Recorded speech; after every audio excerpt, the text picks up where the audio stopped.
Konflik ringan, konflik-konflik permasalahan rumah tangga ringan, kita hadapi dengan senyum, dengan dicuekin, tidak terlalu dibahas, bisa hilang. Tapi ketika permasalahan semakin berat, berarti tidak bisa hilang hanya dengan senyuman, dicuekin pun tidak bisa selesai, semakin bertambah-tambah, terkadang levelnya lebih tinggi, maka dihadapi dengan cara yang lain. Yaitu seorang suami harus memiliki waktu untuk diskusi sama istrinya. Jangan saling mendiamkan sehingga api pertengkaran semakin membesar. Diskusi, cari solusi. Diskusi. Ya. Saya beberapa kali ada orang permasalahan rumah tangga datang ke rumah. Ustaz, saya sudah 10 tahun lebih hidup menderita, Ustaz. Saya bilang, sampai kapan kamu begitu terus? Duduk sama istrimu, diskusi sini. Diskusi. Kita ini mau begini terus, kamu menderita, saya menderita. Mau 10 tahun, 15 tahun begini terus, sampai kapan kita begini? Diskusi. Saya pengen saya bahagia, saya pengen kamu bahagia. Ya, kita harus rubah cara hidup kita. Saya sudah tulis apa yang dia tidak sukai pada istrinya, apa yang tidak sukai oleh suaminya. Jadi diskusi. Jadi jangan dibiarin terus, diam-diaman tapi tidak pernah selesai permasalahan tersebut dan akhirnya menderita bertahun-tahun. Sampai lebih dari 10 tahun penderitaan. Jadi kalau permasalahan lebih berat, perlu duduk kita diskusi sama istri. Mungkin ada syubhat di kepalanya, mungkin ada dugaan yang tidak benar, kita harus luruskan agar dia tidak selalu bersikap yang salah tersebut. Ini pernah dilakukan oleh Nabi SAW kepada Sofiyah radhiyallahu taala anha.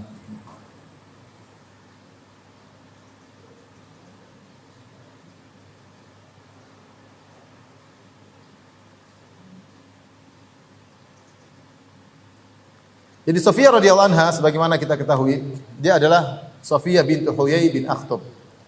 Dan Huyai bin Akhtab, bapaknya Sofiyah radhiyallahu taala anha adalah pemimpin kabilah Banu Nadir yang diusir oleh Nabi SAW dari kota Madinah karena Bani Nadir ingin membunuh Nabi SAW. Ketahuan, akhirnya mereka diusir.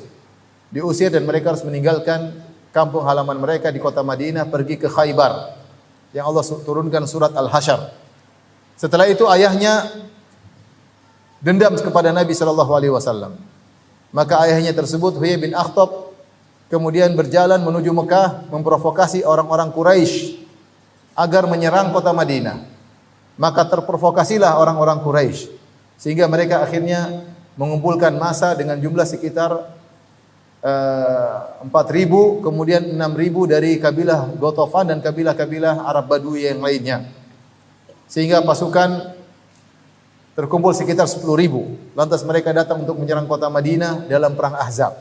Dalam perang Ahzab. Kemudian tidak cukup sampai di situ. Bapaknya Sofiyah ini bikin makar lagi. Di dalam kota Madinah masih ada satu kabilah tersisa, namanya kabilah Banu Quraidah. Tinggal Banu Quraidah. Dan mereka ada sekitar 700 ahli perang di kabilah tersebut. Maka bapaknya pun masuk ke kota Madinah bertemu dengan pimpinan kabilah Bani Quraidah, memprovokasinya untuk berkhianat kepada Nabi SAW. Dan dengan terus menerus akhirnya pimpinan kabilah Bani Quraidah pun setuju dan ingin berkhianat kepada Nabi dan berkhianat. Sehingga ketika itu perang Ahzab kondisinya sangat berat. Idz ja'ukum min fawqikum wa min tahti asfala minkum wa idz zaghatil absar wa balagatil qulubul hanajir wa tadhunnuna billahi dhununa. Kata Allah Subhanahu wa taala, ketika musuh datang dari arah atas, datang dari arah bawah. Maksudnya kalian di depan kalian ada di kota Madinah dari arah utara ada 10.000 pasukan yang akan menyerang. Dari dalam kota Madinah dari bawah ada 700 pasukan Bani Quraidah. Kondisi sangat menegakkan. Itu semua akibat ulah bapaknya Sofiyah. Akhirnya Nabi SAW membuat khandak dan akhirnya Allah kirim angin dan akhirnya pasukan Quraisy pun kocar-kacir dan mereka pulang. Terjadi peperangan tapi akhirnya mereka kalah. Ya. Kemudian tinggal Bani Quraidah 700 orang. Maka Nabi SAW menyerang, disebut dengan Ghazwatul Bani Quraidah. Setelah Ghazwatul Ahzab, Rasulullah SAW menyerang Bani Quraidah dan akhirnya Rasulullah SAW berhasil menangkap mereka semua dan akhirnya mereka dibunuh seluruhnya. Para yang bertempur, yang ikut bertempur, lelaki-laki yang kuat yang siap bertempur dibunuh seluruhnya, termasuk bapaknya Sofiyah. Termasuk bapaknya Sofiyah. Jadi dalam pertempuran tersebut meninggal bapaknya Sofiyah, suaminya Sofiyah, kakaknya Sofiyah, omnya Sofiyah, keluarganya semua kerabat-kerabat dekatnya meninggal. Setelah itu, setelah perang selesai, kemudian wanita-wanita ditawan, Rasulullah SAW menikah dengan Sofia. Lihat bagaimana kondisi hati Sofia. Ini lelaki yang dengan perintahnya terbunuh bapaknya, suaminya, kakaknya, omnya, kemudian menikahinya. Makanya ketika Nabi menikah dengan Sofia, maka ada seorang sahabat berjalan di sekitar kemah dengan membawa pedang. Sampai Rasulullah bertanya kenapa? Dia bilang saya takut ini perempuan melakukan sesuatu, khawatir balas dendam. Ya, wajar karena sahabat sangat sayang kepada Nabi sallallahu alaihi wasallam. Intinya begitulah kondisi Sofia. Ketika Rasulullah SAW menghadapi kondisi seperti ini, Rasulullah SAW mensikapi Sofia dengan sikap yang sebaik-baiknya agar menghilangkan perasaan yang tidak baik dalam diri Sofia. Bagaimanapun seorang manusia. Ya. Sofia kita bilang adalah wanita yang sangat salehah, tapi namanya syaitan bisa saja membisikkan sesuatu. Ini suamimu yang telah bunuh bapakmu, yang bunuh suamimu, yang bunuh ommu, yang bunuh kakakmu.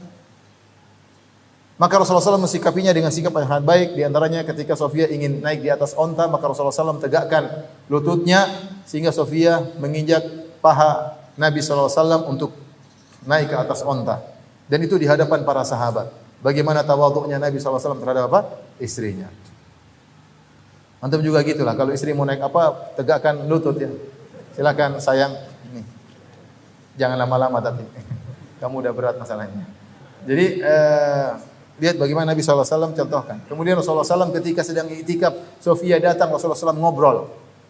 I'tikaf ibadah berhenti dulu untuk ngobrol sama Sofia radhiyallahu anha. Bahkan ketika pulang Rasulullah SAW antar ke rumahnya, keluar dari masjid antar ke rumah Sofia. Agar benar-benar Rasulullah sangat sayang kepada Sofia karena histori yang memang sulit.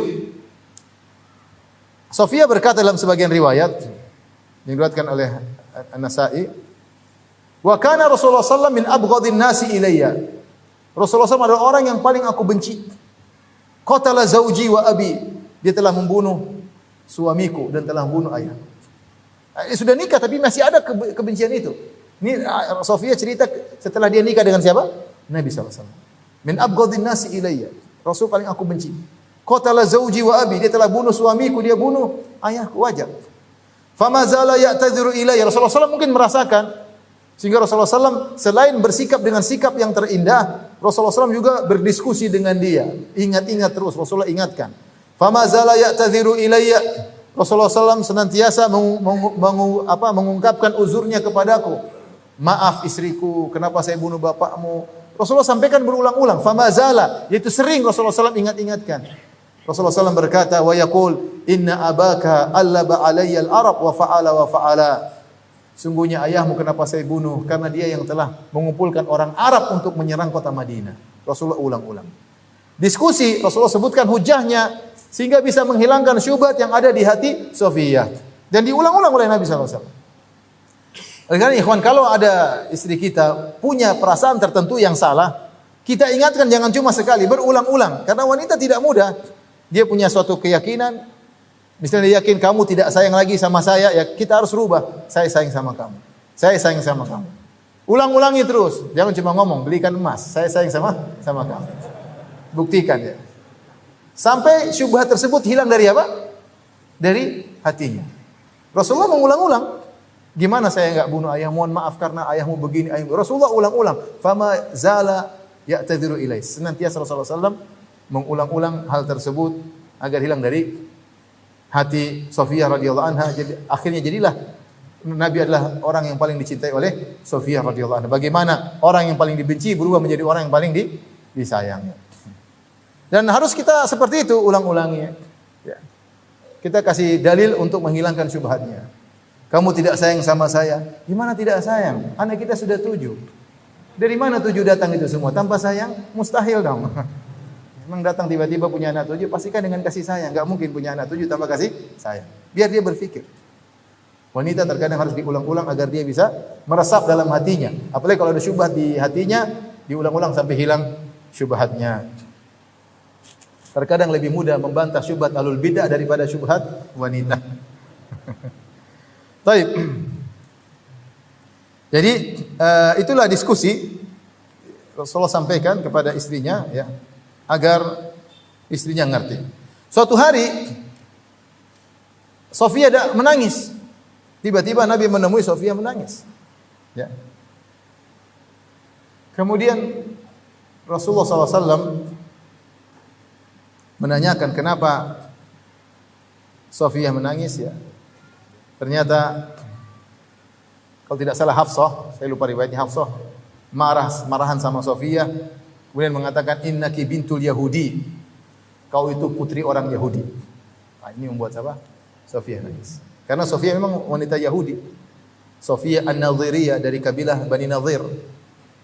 Dan ketika ada ungkapan kau putri Yahudi, dan kita tahu Yahudi bagaimana busuknya orang-orang Yahudi, membuat Sofia nangis. Rasulullah SAW pun bertemu dengan Sofia. Maka Rasulullah SAW menghadapi permasalahan dengan dua permasalahan. Menasihati Hafsah, kalau tidak salah Hafsah, menasihati Sofia. Menasihati, ya Hafsah ittaqillah, wahai Hafsah bertakwalah kepada Allah. Jangan seperti itu lagi sama Sofia. Kemudian di sisi Sofia, Rasulullah SAW ajak berfikir agar maknawiyahnya, maksudnya semangatnya naik. Rasulullah SAW puji dia, kata Rasulullah SAW, wa innaki labunatu nabiyyin. Engkau adalah putri seorang nabi. Artinya Sofia ini dari keturunan Nabi Musa. Memang bapaknya jahat, tapi nenek-nenek moyangnya kembali kepada siapa? Nabi Musa. Wa innaki labunatun nabi. Kau adalah keturunan seorang nabi, Nabi Musa. Wa inna ammaka lanabiyyun. Pamanmu Harun juga Musa. Pamanmu Harun juga seorang nabi. Wa innaki latahti nabiyyin. Dan engkau sekarang istrinya seorang nabi. Fa fima tafkharu alaiki. Apa yang mau dia banggakan di atas dirimu wahai Sofia? Hilang sedihnya Sofia. Ini terkadang kita perlu sebutkan kebaikan-kebaikan seorang wanita agar dia bisa percaya diri kembali. Seperti Nabi mengatakan, kenapa Hafsah mau merasa hebat dari engkau wahai Sofia? Engkau bapakmu Nabi, engkau keturunan Nabi Musa alaihissalam. Pamanmu Harun juga seorang nabi, dan engkau sekarang istri seorang nabi. Kemudian Nabi berkata, ittaqillah ya Hafsah. Wahai Hafsah, bertakwalah kepada Allah. Baik. Ini di antara metode dalam menghadapi permasalahan rumah tangga. Di antara metode dalam menghadapi permasalahan rumah tangga yang Allah sebutkan dalam Al-Qur'an. Kata Allah Subhanahu wa taala, "Wallati takhafuna nusyuzahunna fa'idhuhunna wahjuruhunna fil madaji'i wadribuhun. Fa in ata'nakum fala tabghu 'alaihinna sabila innallaha kana 'aliyan kabira." Dan wanita-wanita yang kalian, itu istri kalian yang kalian khawatirkan nusyuz, sikap membangkangnya, fa'idhuhunna, maka nasihatilah mereka. Mau'idhah adalah nasihat yang disertai dengan targhib dan tarhib. Itu nasihat, ingat. Ada hisab, sebutkan dalil. Wahjuruhunna fil madaji'. Demikian juga hajar dia di tempat tidur, yaitu cuekin dia ketika mau tidur. Jangan diajak ngobrol. Kalau dia menghadap selatan, antum menghadap utara, ya. Cuekin ya. Atau enggak dia di kasur yang satu, antum di kasur yang lain ya. Seperti itu. Jadi dia merasa ditinggalkan oleh suaminya, didiamkan dengan harapan dia sadar. Kemudian yang berikutnya wadribuhun, dan pukullah mereka. Jadi dalam ayat ini Allah mengajarkan dalam cara menghadapi wanita yang membangkang 3 cara secara urutan. Yang pertama, nasihati dulu. Kalau nasihati berulang-ulang tidak berubah, maka diboikot. Jangan diajak ngomong, dicuekin. Ya. Kalau tidak berubah lagi, boleh dipukul, tapi dzarban ghair mubarrih, pukulan yang tidak memberi bekas. Nah, kita harus jalani tahapan ini. Nasihat itu sangat penting. Ingat, nasihat ketika kita menasihati bukan untuk mencaci maki istri kita. Tujuan kita menasihati agar dia sadar. Ketika tujuan itu terpatri dalam benak kita, saya nasihati istriku agar dia sadar, tentu berbeda ketika kita ingin menunjukkan kamu salah. Beda. Pokoknya kamu yang salah, repot. Tapi kalau saya ingin nasihati agar dia sadar, tentu kita pikirkan apa yang harus kita sampaikan, kapan kita sampaikan, kapan bisa masuk di logikanya. Nah, kita pikirkan hal tersebut. Makanya nasihat terkadang banyak nasihat tidak bermanfaat. Kenapa suaminya menyampaikan nasihat tidak ikut aturan? Bukan nasihat tapi ngomel-ngomel. Bukan nasihat tapi ingin menjelaskan kamu salah, saya benar. Nasihati ya. Dan saya sering sampaikan di antara cara kita agar meredam amarah kita ketika istri kita terjadi masalah, yakinlah bahwasanya dalam masalah tersebut kita juga punya andil dalam kesalahan tersebut. Tidak 100% kesalahan istri kita. Mungkin dia 90%, 10%-nya kembali kepada kita. Mungkin kita kurang perhatian, mungkin kita kurang belikan emas, mungkin kita kurang ajak jalan-jalan, mungkin kita biarkan dia main HP melulu tidak kita tegur. Banyak hal kesalahan tersebut kembali kepada kita, meskipun dia melakukan kesalahan. Jadi kita pasang dalam benak kita problematika rumah tangga yang terjadi, meskipun zahirnya istri kita salah total, tetap saja kita bilang kita punya andil dalam kesalahan tersebut. Ini agar menurunkan ego kita. Terus kita nasihati agar dia bisa sadar. Kita niatkan agar dia sadar. Maka kita tidak nasihati ketika kita sedang emosi. Jangan. Sedang emosi jangan. Kita enggak bisa ngobrol dengan baik dan dia tidak bisa terima dengan baik. Jangan kita nasihati di depan anak-anak, kasihan. Harga diri istri kita akan jatuh, ibu anak-anak akan jatuh harga dirinya di hadapan apa? Anak-anak. Apalagi dinasihati di depan umum, jangan. Sebagian suami tidak sabar sehingga dinasihati istrinya di depan teman-temannya. Ini perkara yang sangat-sangat menjatuhkan harkat dan martabat istrinya. Kemudian nasihati jangan lupa dengan dalil. Duduk baik-baik, ngobrol. Tujuan kita kan dia baik, bukan tujuan kita puas sudah marah-marahin dia, bukan itu. Kalau kita tujuan gitu enggak berkah. Tujuannya agar dia kembali baik. Fa'idhuhunna. Kalau sudah dinasihati ternyata tidak terima, ini penting, nasihat ini penting. Ini metode paling mujarab. Jadi duduk, ngobrol, mungkin sambil makan. Ketika sudah tidak marah lagi, kepala sudah dingin, kita bilang, sayang kemarin kayaknya kurang pas. Kamu begini. Insya Allah dia terima. Insya Allah dia terima. Yang kedua, kalau dia tidak mau mendengar, maka dengan diboikot. Sudah mau habis waktu? Masya Allah, belum lah ini. Belum.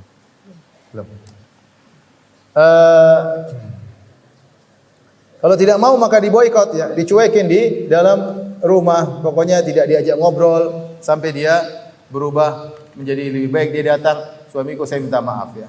Tapi cara kedua ini kurang bermanfaat zaman sekarang ya. Apalagi istri cuma satu, sudah selesai. Diboikot istri, kita yang terboikot ya.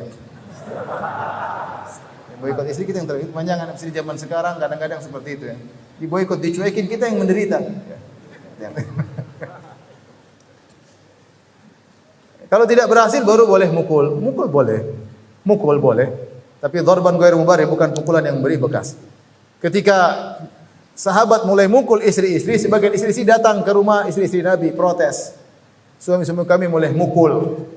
Akhirnya Rasulullah SAW mengatakan, khairukum la yadrib. Ya, sebaik-baik kalian tidak memukul. Jadi kalau bisa tidak mukul lebih baik. Kalaupun harus mukul, maka tidak boleh di bagian wajah, tidak boleh di bagian-bagian yang rentan ya. Bisa buat cedera dan yang lainnya. Tapi pukul kasih sayang, bukan pukul balas dendam. Beda. Jadi pukullah mungkin di sininya, ya, mungkin di bokongnya, ya. Jangan begini pukulnya. Darban ghairu mubarrih, pukulan yang tidak memberi bekas. Jangan emosi, jangan mukul dengan sebagian istri kasihan ya, sampai memar, sampai bengkak sini. Saya dapat kasus-kasus seperti itu, kasihan ya. Istrinya kayak diajak, mungkin saking jengkelnya ya. Puang. Saya nggak bisa bayangkan gimana perempuan dipukul sama. Tapi itu terjadi.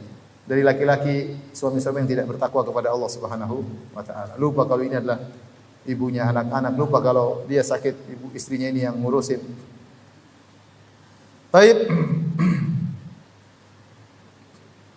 Karena waktu sudah habis, saya sebutkan satu hadis cukup panjang ya tentang Rasulullah menekan dada Aisyah ya. Sebagai teguran kepada Aisyah. Baik, kata Aisyah radhiyallahu anha, "Lamma kanat lailati allati kana Nabi sallallahu alaihi wasallam fiha indi." Tatkala di suatu malam di mana Rasulullah sallallahu lagi jatah nginap di rumahku. Inqalaba fa wada'a ridaahu. Tiba-tiba Rasulullah sallallahu bangun dari tidurnya. Jadi sudah tidur bareng Aisyah. Rasulullah mengira Aisyah sudah tidur. Ternyata tiba-tiba Rasulullah sallallahu balik, kemudian dia pun meletakkan ridaknya, fa khala'a alaihi, kemudian dia pun melepaskan kedua sendalnya, fa fa wada'ahuma inda rijlaihi. Oh enggak, ini apa namanya, Rasulullah SAW baru datang, mohon maaf ya. Ketika di malam hari bersama Nabi SAW, maka beliau pun datang melepaskan selendangnya, kemudian melepaskan kedua sendalnya, kemudian dia meletakkan kedua sendalnya di sisi kakinya, fa basata tarafa izari ala firashi. Kemudian beliau pun membuka apa namanya, ujung sarungnya ya di tempat tidurnya, fataja. Kemudian Rasulullah SAW pun tidur di samping Aisyah, karena itu lagi jatah inap di rumah Aisyah. Falam yalbath illa raithama dhanna an qad raqadtu. Rasulullah tidur bersamaku, tidak lama kemudian Rasulullah SAW menyangka aku sudah tidur. Fa akhadha ridaahu ruwaidan. Ternyata tiba-tiba Rasulullah SAW ambil lagi selendangnya. Ini sudah lepaskan, dia ambil lagi pelan-pelan. Wa ta'ala ruwaidan. Rasulullah SAW pakai lagi sendalnya diam-diam. Mencurigakan sikap Nabi ini. Pikir Aisyah mau pergi ke madunya, ini mau pergi ke istri lain ini. Wajar perempuan. Kenapa harus pelan-pelan? Jadi Rasulullah pelan-pelan ambil selendangnya, pakai sendal diam-diam, pelan-pelan. Wa fatahal bab, buka pintu diam-diam. Ya. Fa kharaja, ya. Tsumma ajafahu ruwaidan. Kemudian Rasulullah SAW menutup pintunya pun diam-diam, pelan-pelan. Semuanya pelan-pelan. Akhirnya Rasulullah SAW pergi, aku pun segera bangkit. Faja'altu dir'i fi ra'si, aku segera ambil kerudung. Aku segera pakai jubahku, aku pakai kerudung, fakhtamartu wa taqanna'tu izari, aku pun pakai sarungku. Tsumma talaqtu ala ithrihi, kemudian aku pun mengikuti Nabi sallallahu alaihi wasallam. Ini kemana suamiku? Wajar ya? Coba kalau antum bayangkan istri antum tiba-tiba gini, pakai baju semua. Terus pergi, sementara ada istri kedua, ya wajar istri apa?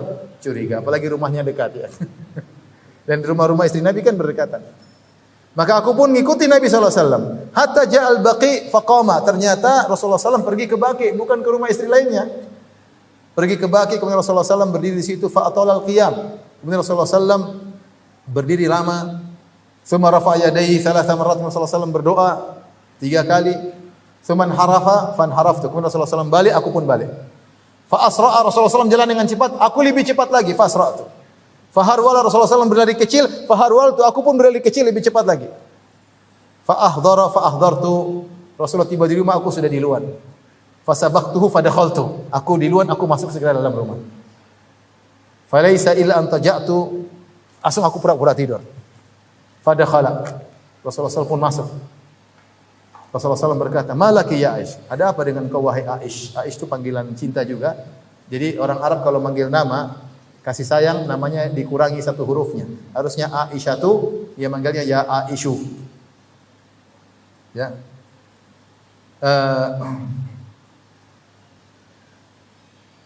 Rasulullah SAW mengatakan, hasyan Rabiah, kenapa nafasmu tersengal-sengal? Baru lari masalahnya. Qalat, kata Aisyah, qultu la syai', enggak apa-apa ya Rasul, enggak apa. Kata Rasulullah SAW, la tukhbirini ala yukhbiranni latiful khabir. Kabarkan kepadaku, kenapa nafasmu terengah-engah? Kalau tidak Allah yang kabarkan kepadaku. Qultu ya Rasulullah, ya bagaimana lagi? Daripada Allah yang kasih tahu, mending saya kasih tahu. Fa akhbartuhu, aku pun mengabarkan kepadanya, tadi kamu keluar saya ikuti, kamu ke Baqi saya ikuti, kamu balik saya lari di luar. Kata Rasulullah, fa anti sawadul ladzi ra'aitu amami. Kau tadi orang yang lewat di depanku. Qultu na'am, iya benar ya Rasulullah. Fala hadani fi sadri lahdatan auja'atni. Maka Rasulullah tekankan tangannya di dada Aisyah yang buat aku agak rasa sakit. Teguran dari Nabi. Ini bahaya, seperti keluar malam-malam ya. Nanti dikira siapa. Maka Rasulullah tegur agak keras, tidak pukul tapi dia nekan aja. Nekan agak keras. Fa auja'atni, tekanan tersebut buat aku terasa agak sakit. Tsumma qala adhananti an yahifallahu alayki wa rasuluh. Rasulullah agak tegas, wahai Aisyah, apakah kau menyangka Allah dan Rasulnya akan menzalimimu? Ya. Qalat mahma yaktumin nas ya'lamullah. Kata Aisyah, betapapun orang menyembunyikan sesuatu pasti Allah akan bongkar.